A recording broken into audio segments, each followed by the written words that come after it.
ನಮಸ್ತೆ Karnataka digital book Kannada YouTube ಚಾನಲ್ಗೆ ಸ್ವಾಗತ ಸುಸ್ವಾಗತ. ಶ್ರಾವಣದಲ್ಲಿ ಮಟನ್ ಮುಟ್ಟಂಗಿಲ್ಲ, ಎಣ್ಣೆ ಹೊಡೆಯಂಗಿಲ್ಲ, ತಲೆ ಕೂದಲು ಕತ್ತರಿಸಂಗಿಲ್ಲ. ಇದಕ್ಕೆ ವೈಜ್ಞಾನಿಕ ಕಾರಣ ತಿಳಿದ್ರೆ ಶಾಕ್ ಆಗೋದು ಪಕ್ಕ. ಶ್ರಾವಣ ಮಾಸವು ಹಿಂದೂ ಧರ್ಮದಲ್ಲಿ ಪವಿತ್ರ ತಿಂಗಳು. ಈ ಮಾಸದಲ್ಲಿ ಶಿವನನ್ನ ಪೂಜಿಸುವ ಪದ್ಧತಿ ಇದೆ. ಇನ್ನು ಈ ಮಾಸದಲ್ಲಿ ಮಾಂಸಾಹಾರ ಸೇವನೆಗೆ ನಿಷಿದ್ಧಗೊಳಿಸುವಿಕೆಯ ಹಿಂದೆ ವೈಜ್ಞಾನಿಕ ಕಾರಣ ಇದೆ.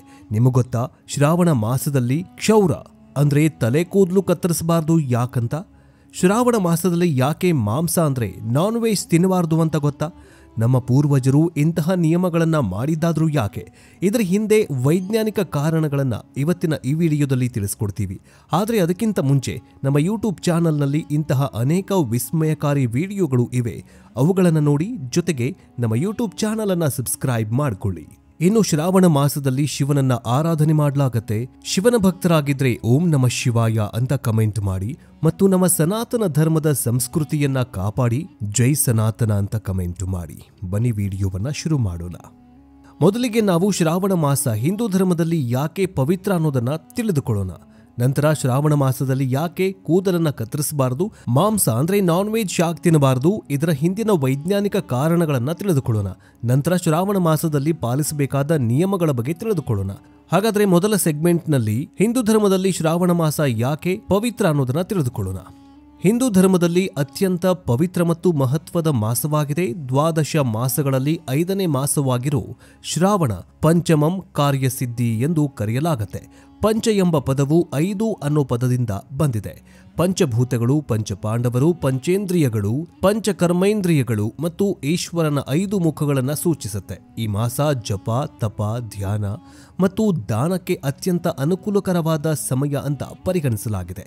ಜ್ಞಾನಿಗಳು, ಯತಿಗಳು ಮತ್ತು ಋಷಿಮುನಿಗಳು ಈ ಸಮಯದಲ್ಲಿ ಮಾನವನ ಅಭಿವೃದ್ಧಿ, ಮೋಕ್ಷ ಮತ್ತು ಪ್ರಗತಿಗಾಗಿ ಸಂದೇಶಗಳನ್ನು ಮತ್ತು ಮಾರ್ಗದರ್ಶನವನ್ನ ನೀಡುತ್ತಾರೆ.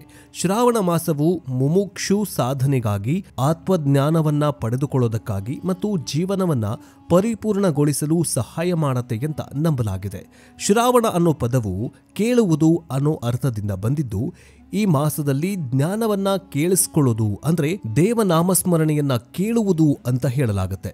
ಆದ್ದರಿಂದ ಈ ಶ್ರಾವಣ ಮಾಸದಲ್ಲಿ ಎಲ್ಲಾ ಗುಡಿ ಗೋಪುರಗಳಲ್ಲಿ, ದೇವಸ್ಥಾನಗಳಲ್ಲಿ ಸಂಜೆಯಾಗ್ತಿದ್ದಂತೆ ದಿನದ 24 ಗಂಟೆಯೂ ಭಜನೆ, ಸ್ಮರಣೆ, ನಾಮಸ್ಮರಣೆ, ಮಂತ್ರಪಠನೆ ನಡೀತಾನೆ ಇರುತ್ತೆ. ಇನ್ನು ನೆಕ್ಸ್ಟ್ ಸೆಗ್ಮೆಂಟ್ ನಲ್ಲಿ ಏನಂತಂದ್ರೆ, ಇನ್ನು ಮುಂದಿನ ಸೆಗ್ಮೆಂಟ್ ನಲ್ಲಿ ಶ್ರಾವಣ ಮಾಸದಲ್ಲಿ ಯಾಕೆ ಕೂದಲನ್ನ ಕತ್ತರಿಸಬಾರದು, ಇದರ ಹಿಂದಿನ ವೈಜ್ಞಾನಿಕ ಕಾರಣ ಏನು ಅಂತ ತಿಳಿದುಕೊಳ್ಳೋಣ.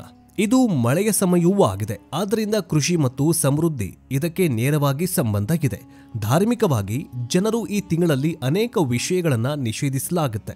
ಅವುಗಳಲ್ಲಿ ಒಂದು, ಅವರು ಕ್ಷೌರವನ್ನ ಮಾಡಿಕೊಳ್ಳಬಾರದು, ಅಂದ್ರೆ ತಲೆ ಕೂದಲನ್ನ ಕತ್ತರಿಸಬಾರದು ಅಂತರ್ಥ. ವಿಜ್ಞಾನವೂ ಸಹ ಇದನ್ನೇ ಸಮರ್ಥಿಸಿಕೊಳ್ಳುತ್ತೆ. ಶ್ರಾವಣ ಮಾಸದಲ್ಲಿ ಮಳೆಯಿಂದಾಗಿ ತೇವಾಂಶ ಮತ್ತು ಶಿಲೀಂಧ್ರದ ಅಪಾಯ ಹೆಚ್ಚಾಗಿರುತ್ತೆ. ಕ್ಷೌರ ಮಾಡೋದ್ರಿಂದ ಚರ್ಮದ ಮೇಲೆ ಸಣ್ಣ ಕಡಿತ ಅಥವಾ ಗಾಯಗಳು ಉಂಟಾಗಬಹುದು. ಇದು ಸೋಂಕಿನ ಅಪಾಯವನ್ನ ಹೆಚ್ಚಿಸುತ್ತೆ. ಉದಾಹರಣೆಗೆ ರಿಂಗ್ ವರ್ಮ್, ಕುದಿಯುವಿಕೆ. ಆರ್ದ್ರ ಗಾಳಿಯಿಂದಾಗಿ ರೇಜರ್ನಿಂದ ಕ್ಷೌರ ಮಾಡುವಾಗ ಚರ್ಮದ ಕಿರಿಕಿರಿ ಅಥವಾ ದದ್ದುಗಳು ಉಂಟಾಗುವ ಸಾಧ್ಯತೆ ಇರುತ್ತೆ. ಅಂದ್ರೆ ಚರ್ಮ ರೋಗಗಳು ಬರುವ ಸಾಧ್ಯತೆ ಇರುತ್ತೆ. ಬಹುಶಃ ಅದಕ್ಕಾಗಿಯೇ ಪ್ರಾಚೀನ ಕಾಲದಲ್ಲಿ ಜನ ಚರ್ಮದ ಸಮಸ್ಯೆಗಳನ್ನ ತಪ್ಪಿಸೋದಕ್ಕೆ ಈ ಋತುವಿನಲ್ಲಿ ಕ್ಷೌರ ಮಾಡಬಾರದು ಅನ್ನೋದನ್ನ ಪದ್ಧತಿಯನ್ನಾಗಿ ಮಾಡ್ಕೊಂಡು ಬಂದಿರಬಹುದು ಅಂತ ಹೇಳಲಾಗುತ್ತೆ. ಇನ್ನು ಪ್ರಾಚೀನ ಕಾಲದಲ್ಲಿ ಆಧುನಿಕ ನೈರ್ಮಲೀಕರಣ ಮತ್ತು ಕ್ಷೌರದ ಉಪಕರಣಗಳು ಲಭ್ಯವಿಲ್ಲದಿದ್ದಾಗ ಮಳೆಗಾಲದಲ್ಲಿ ಕ್ಷೌರ ಮಾಡೋದ್ರಿಂದ ಸೋಂಕಿನ ಅಪಾಯ ಉಂಟಾಗಬಹುದು. ಈ ಸಂಪ್ರದಾಯ ಅದರಿಂದಲೇ ಹುಟ್ಟಿಕೊಂಡಿರಬಹುದು ಅಂತ ಒಂದು ಅಂದಾಜು ಮಾಡಲಾಗುತ್ತೆ. ಗಡ್ಡ ಅಥವಾ ಕೂದಲು ಚರ್ಮವನ್ನ ಸೂರ್ಯ, ತೇವಾಂಶ ಮತ್ತು ಸೂಕ್ಷ್ಮ ಜೀವಿಗಳಿಂದ ರಕ್ಷಿಸೋದಕ್ಕೆ ಸಹಾಯ ಮಾಡುತ್ತೆ. ಶ್ರಾವಣ ಮಾಸದಲ್ಲಿ ಅವುಗಳನ್ನ ಕತ್ತರಿಸುವುದರ ಮೂಲಕ ಚರ್ಮವು ನೈಸರ್ಗಿಕ ರಕ್ಷಣೆಯನ್ನ ಪಡೆದುಕೊಳ್ಳಬಹುದು. ಇನ್ನು ಕೆಲವು ಅಧ್ಯಯನಗಳ ಪ್ರಕಾರ ಋತುಮಾನದ ಬದಲಾವಣೆಗಳು ದೇಹದ ಹಾರ್ಮೋನುಗಳ ಮೇಲೆ ಅಂದ್ರೆ ಟೆಸ್ಟಿಸ್ಟೆರಾನ್ ನಂತಹ ಪರಿಣಾಮ ಬೀರತ್ತೆ. ಇದು ಕೂದಲಿನ ಬೆಳವಣಿಗೆಯ ಮೇಲೂ ಪರಿಣಾಮವನ್ನ ಬೀರತ್ತೆ. ಮಳೆಗಾಲದಲ್ಲಿ ಗಡ್ಡವನ್ನ ಬೆಳೆಸೋದಕ್ಕೆ ಬಿಡುವುದರಿಂದ ಈ ನೈಸರ್ಗಿಕ ಚಕ್ರವು ಬೆಂಬಲಿಸುತ್ತೆ ಅಂತ ಹೇಳಲಾಗುತ್ತೆ.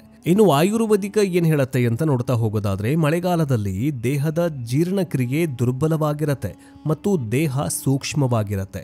ಈ ಸಮಯದಲ್ಲಿ ಕೂದಲು ಕತ್ತರಿಸುವಂತಹ ಅನಗತ್ಯ ದೈಹಿಕ ಬದಲಾವಣೆಗಳನ್ನ ಮಾಡಬಾರದು. ಇದು ತಪ್ಪಿಸೋದು ಒಳ್ಳೆಯದು ಅಂತ ಹೇಳುತ್ತೆ. ಆದ್ದರಿಂದ ಈ ಶ್ರಾವಣ ಮಾಸ ಬಂದಾಗ ಕ್ಷೌರ್ಯ ಅಂದ್ರೆ ಕೂದಲನ್ನ ಕತ್ತರಿಸಬಾರದು ಅಂತ ಪೂರ್ವಜರು ಮಾಡ್ಕೊಂಡು ಬಂದಿರುವ ಪದ್ಧತಿಯಾಗಿದೆ.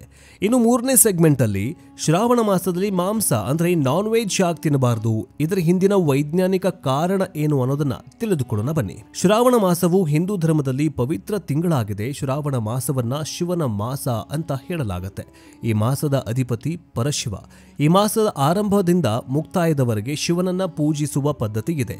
ಈ ತಿಂಗಳ ನಂತರ ಹಬ್ಬಗಳು ಸಾಲು ಸಾಲಾಗಿ ಆರಂಭವಾಗುತ್ತೆ. ಹೀಗಾಗಿ ಅನೇಕ ಮಂದಿ ಈ ಮಾಸದಲ್ಲಿ ಮಾಂಸಾಹಾರ ಸೇವಿಸುವುದನ್ನ ನಿಷಿದ್ಧವೆಂದು ಪರಿಗಣಿಸುತ್ತಾರೆ. ಇದು ಹಬ್ಬಗಳ ತಿಂಗಳಾಗಿರೋದ್ರಿಂದ ಜನರು ಈ ಆಚರಣೆಯನ್ನ ಮಾಡ್ತಾರೆ. ಅಮಾವಾಸ್ಯೆಯಿಂದ ಶ್ರಾವಣ ಮಾಸವನ್ನ ಪ್ರಾರಂಭಿಸುವುದು ಜೊತೆಗೆ ಗಣೇಶ ಚತುರ್ಥಿಯ ನಂತರ ಆಚರಣೆಯನ್ನ ಕೈಬಿಡ್ತಾರೆ. ಇನ್ನು ಮಾಂಸವನ್ನ ಯಾಕೆ ತಿನ್ನಬಾರದು ಅನ್ನೋದಕ್ಕೆ ಕಾರಣ ಏನಂತಂದ್ರೆ, ಮೊದಲೇ ಶ್ರಾವಣ ಮಾಸ ಮಳೆಗಾಲ ಮಾಸ. ಶ್ರಾವಣ ಆರ್ದ್ರತೆ ಹೆಚ್ಚಾಗುವ ಸಮಯ. ಈ ವೇಳೆ ಬ್ಯಾಕ್ಟೀರಿಯಾ ಮತ್ತು ವೈರಸ್ಗಳು ವೇಗವಾಗಿ ಬೆಳೆಯುತ್ತವೆ. ಇಂತಹ ವಾತಾವರಣದಲ್ಲಿ ಮೀನುಗಳು ಸುಲಭವಾಗಿ ಸೋಂಕಿಗೆ ಒಳಗಾಗತ್ತೆ. ಅವುಗಳ ಸೇವನೆಯಿಂದ ಫುಡ್ ಪಾಯ್ಸನಿಂಗ್, ವಾಂತಿ, ಭೇದಿ, ಅತಿಸಾರದ ಸಮಸ್ಯೆ ಹೆಚ್ಚಾಗುವ ಸಾಧ್ಯತೆ ಇರುತ್ತೆ. ಇನ್ನು ಮಳೆಗಾಲದಲ್ಲಿ ಅನೇಕ ಜಲಚರಗಳು ಸಂತಾನೋತ್ಪತ್ತಿ ಮಾಡುತ್ತವೆ. ಇದರಿಂದ ಸರ್ಕಾರವು ಅನೇಕ ಸ್ಥಳಗಳಲ್ಲಿ ಮೀನುಗಾರಿಕೆಯನ್ನ ನಿಷೇಧ ಮಾಡಿರುತ್ತೆ. ಈ ಅವಧಿಯಲ್ಲಿ ಜಲ ಮಾಲಿನ್ಯವೂ ಕೂಡ ಹೆಚ್ಚಾಗಿರುತ್ತೆ ಮತ್ತು ಮೀನುಗಳಿಂದ ಸೋಂಕಿನ ಅಪಾಯವೂ ಕೂಡ ಹೆಚ್ಚಾಗಿರುತ್ತೆ. ಇನ್ನು ಈ ಸಂದರ್ಭದಲ್ಲಿ ಅಂದ್ರೆ ಶ್ರಾವಣ ಮಾಸದಲ್ಲಿ ಮಾಂಸಾಹಾರಿ ಆಹಾರ ಜೀರ್ಣಿಸೋದಕ್ಕೆ ಕಷ್ಟ. ಮಳೆಗಾಲದಲ್ಲಿ ನಮ್ಮ ಜೀರ್ಣಕ್ರಿಯೆ ನಿಧಾನವಾಗಿರತ್ತೆ. ಮಾಂಸಾಹಾರವನ್ನ ತಾಮಸಿಕ ಆಹಾರ ಅಂತ ಪರಿಗಣಿಸಲಾಗುತ್ತೆ ಮತ್ತು ಅದನ್ನ ಜೀರ್ಣಿಸಿಕೊಳ್ಳಲು ದೇಹವು ಹೆಚ್ಚು ಶ್ರಮ ಪಡಬೇಕಾಗತ್ತೆ. ಇದರಿಂದ ಅನಿಲ ಆಮ್ಲೀಯತೆ, ಅಜೀರ್ಣದಂತಹ ಸಮಸ್ಯೆಗಳು ಉಂಟು ಮಾಡುತ್ತೆ. ಇನ್ನು ಮದ್ಯಪಾನವನ್ನ ಯಾಕೆ ಮಾಡಬಾರದು? ಮದ್ಯಪಾನವು ನಿರ್ಜಲೀಕರಣಕ್ಕೆ ಕಾರಣವಾಗಬಹುದು ಮತ್ತು ರಕ್ತದೊತ್ತಡವನ್ನ ಹೆಚ್ಚಿಸಬಹುದು. ಆರ್ದ್ರ ವಾತಾವರಣವು ದೇಹದಿಂದ ನೀರನ್ನ ಹೀರಿಕೊಳ್ಳುತ್ತೆ. ಇಂತಹ ಸಮಯದಲ್ಲಿ ಮದ್ಯಪಾನ ಮಾಡೋದ್ರಿಂದ ನಿರ್ಜಲೀಕರಣ ಉಂಟಾಗತ್ತೆ. ಇದು ಅಸ್ಥಿರ ರಕ್ತದೊತ್ತಡಕ್ಕೂ ಕೂಡ ಕಾರಣವಾಗುತ್ತೆ. ಇನ್ನು WHO ಮತ್ತು NIH ವರದಿ ಪ್ರಕಾರ ಮಳೆಗಾಲದಲ್ಲಿ ಕುಡಿದು ವಾಹನ ಚಲಾಯಿಸೋದ್ರಿಂದ ಅಪಘಾತಗಳ ಸಂಖ್ಯೆ ಹೆಚ್ಚಾಗತ್ತೆ. ಇಳಿಜಾರಿನಂತಿರುವಂತಹ ರಸ್ತೆಗಳು ಮತ್ತು ಕಳಪೆ ಗೋಚರತೆಯ ನಡುವೆ ಕುಡಿದು ವಾಹನ ಚಲಾಯಿಸುವುದು ಕೂಡ ಹೆಚ್ಚಿನ ಅಪಾಯಕಾರಿಯಾಗಿದೆ. ಆದ್ದರಿಂದ ಮದ್ಯಪಾನವನ್ನ ನಿಷೇಧಿಸಲಾಗಿದೆ ಈ ಒಂದು ಶ್ರಾವಣ ಮಾಸದಲ್ಲಿ. ಇನ್ನು ಶ್ರಾವಣ ಮಾಸದಲ್ಲಿ ಮಾಂಸ ಮತ್ತು ಮದ್ಯಪಾನದಿಂದ ದೂರವಿರುವುದು ಧಾರ್ಮಿಕ ಸಂಪ್ರದಾಯದ ಮಾತ್ರವಲ್ಲದೆ ಆರೋಗ್ಯಕ್ಕೂ ಕೂಡ ಅತ್ಯಂತ ಪ್ರಯೋಜನಕಾರಿಯಾಗಿದೆ. ಈ ಅವಧಿಯಲ್ಲಿ ಸಾತ್ವಿಕ, ಲಘು ಮತ್ತು ಸಸ್ಯಾಹಾರಿ ಆಹಾರವನ್ನು ಸೇವಿಸುವುದು ದೇಹ ಮತ್ತು ಮನಸ್ಸು ಎರಡನ್ನೂ ಕೂಡ ಸದೃಢವಾಗಿಡುವುದಕ್ಕೆ ಸಹಾಯ ಮಾಡುತ್ತೆ. ಪುರಾಣ ಕಾಲದಲ್ಲಿ ಸಮುದ್ರ ಮಂಥನವಾದ ಸಂದರ್ಭದಲ್ಲಿ ಅಮೃತಕ್ಕಾಗಿ ದೇವರುಗಳು ಮತ್ತು ರಾಕ್ಷಸರ ನಡುವೆ ದೊಡ್ಡ ಯುದ್ಧವೇ ನಡೆಯುತ್ತೆ. ಆಗ 14 ಬೇರೆ ಬೇರೆ ರತ್ನಗಳು ಮೇಲೆದ್ದು ಬರುತ್ತವೆ. 13 ರತ್ನಗಳನ್ನು ದೇವತೆಗಳು, ದಾನವರು ಹಂಚಿಕೊಳ್ಳುತ್ತಾರೆ. ಉಳಿದ 1 ರತ್ನವೇ ಹಾಲಾಹಲ. ಇಡೀ ಪೃಥ್ವಿಯನ್ನೇ ನಾಶ ಮಾಡುವ ಶಕ್ತಿ ಇರುವ ಹಾಲಾಹಲವನ್ನ ಶಿವ ಕುಡಿಯುತ್ತಾನೆ. ಪಾರ್ವತಿ ಗಂಟಲನ್ನು ಒತ್ತಿ ಹಿಡಿದ ಕಾರಣ ಹಾಲಾಹಲವು ಗಂಟಲಲ್ಲೇ ಉಳಿದುಕೊಂಡ್ಬಿಡತ್ತೆ. ಶಿವನ ಗಂಟಲು ನೀಲಿ ಬಣ್ಣಕ್ಕೆ ತಿರುಗಿಬಿಡತ್ತೆ. ಹೀಗಾಗಿ ಶಿವನಿಗೆ ನೀಲಕಂಠ ಅನ್ನೋ ಹೆಸರು ಬರುತ್ತೆ. ಜಗತ್ತಿನ ಉಳಿವಿಗಾಗಿ ಶಿವ ಹಾಲಾಹಲವನ್ನ ಕುಡಿದದ್ದು ಶ್ರಾವಣ ಮಾಸದಲ್ಲಿ ಆದ ಕಾರಣ ಈ ಮಾಸದಲ್ಲಿ ಶಿವನನ್ನ ಆರಾಧನೆ ಮಾಡಲಾಗತ್ತೆ ಅಂತ ಹೇಳಲಾಗಿದೆ. ಇನ್ನು 4ನೇ ಸೆಗ್ಮೆಂಟ್ನಲ್ಲಿ ಶ್ರಾವಣ ಮಾಸದಲ್ಲಿ ಪಾಲಿಸಬೇಕಾದ ನಿಯಮಗಳು ಏನು ಅನ್ನೋದನ್ನ ನೋಡ್ತಾ ಹೋಗೋದಾದ್ರೆ, ಸೂರ್ಯೋದಯಕ್ಕೂ ಮುನ್ನ ಎದ್ದು ಸ್ನಾನಾದಿಗಳನ್ನ ಮುಗಿಸಿ ಸ್ವಲ್ಪ ನಿಮಿಷದವರೆಗೂ ಧ್ಯಾನ ಮಾಡಿ. ಹತ್ತಿರ ಶಿವನ ದೇವಾಲಯವಿದ್ರೆ ಅಲ್ಲಿಗೆ ತೆರಳಿ ಪೂಜೆ ಸಲ್ಲಿಸಿ. ಸಾತ್ವಿಕ ಆಹಾರ ಹೆಚ್ಚು ಸೇವಿಸಿ. ಸಾಧ್ಯವಾದರೆ ಅವಕಾಶ ಇದ್ದಲ್ಲಿ ಉಪವಾಸ ಮಾಡಿ. ನಿಮಗೆ ಸಾಧ್ಯವಾದಷ್ಟು ಅಗತ್ಯ ಇರೋರಿಗೆ ಅನ್ನದಾನ ಮಾಡಿದ್ರೆ ಒಳಿತು. ಸಂಜೆ ವೇಳೆ ದೀಪ ಹಚ್ಚಿ ಮತ್ತೆ ಕೆಲವು ನಿಮಿಷ ಧ್ಯಾನ ಮಾಡಿ ಶಿವ ಮೂಲ ಮಂತ್ರ ಓಂ ನಮಃ ಶಿವಾಯ ಪಠಿಸಿ. ಶ್ರಾವಣ ಮಾಸದ ಅವಧಿಯಲ್ಲಿ ಈ ರೀತಿ ಮಾಡೋದ್ರಿಂದ ಜೀವನ ವಿಧಾನವೂ ಕೂಡ ಬದಲಾಯಿಸಿ ನಿಮ್ಮ ಆಹಾರ ಹಾಗೂ ಜೀವನ ಶೈಲಿ ಉತ್ತಮಗೊಳ್ಳುವುದಕ್ಕೆ ಸಹಕಾರಿಯಾಗತ್ತೆ. ಅಷ್ಟೇ ಅಲ್ಲದೆ ಸತತ 1 ತಿಂಗಳು ಈ ಮೇಲಿನ ಎಲ್ಲ ಅಂಶಗಳನ್ನು ರೂಢಿ ಮಾಡಿಕೊಂಡಲ್ಲಿ ಮನಸ್ಸು, ದೇಹ ಹಗುರವಾಗಿ ಸಕಾರಾತ್ಮಕ ಶಕ್ತಿಯನ್ನ ಪಡೆಯಲು ಸಾಧ್ಯವಾಗತ್ತೆ ಅನ್ನೋ ನಂಬಿಕೆ ಹಿಂದೂಗಳಲ್ಲಿ ಇದೆ. ಆದ್ದರಿಂದ ಹಿಂದೂಗಳು ಶ್ರಾವಣ ಮಾಸವನ್ನ ಅತ್ಯಂತ ಪವಿತ್ರ ಮಾಸ ಅಂತ ಕರೀತಾರೆ. ನೀವು ಶ್ರಾವಣ ಮಾಸವನ್ನ ಹೇಗೆ ಆಚರಣೆ ಮಾಡ್ತೀರಾ? ನೀವೇನಾದ್ರೂ ಶಿವನ ಭಕ್ತರಾಗಿದ್ರೆ ಓಂ ನಮಃ ಶಿವಾಯ ಅಂತ ಕಮೆಂಟ್ ಮಾಡಿ ನಮಗೂ ಕೂಡ ತಿಳಿಸ್ಕೊಡಿ. ನಿಮ್ಮ ಅಕ್ಕಪಕ್ಕದಲ್ಲಿ ಯಾವುದಾದ್ರೂ ಶಿವನ ದೇವಸ್ಥಾನ ಇದೆಯಾ? ನಿಮ್ಮೂರು ಯಾವುದು ಅನ್ನೋದನ್ನು ಕೂಡ ಕಮೆಂಟ್ ಮೂಲಕ ತಿಳಿಸಿ. ಮುಂದಿನ ವಿಡಿಯೋದಲ್ಲಿ ಮತ್ತೆ ಸಿಗೋಣ. ಜೈ ಹಿಂದ್, ಜೈ ಕರ್ನಾಟಕ, ಜೈ ಸನಾತನ.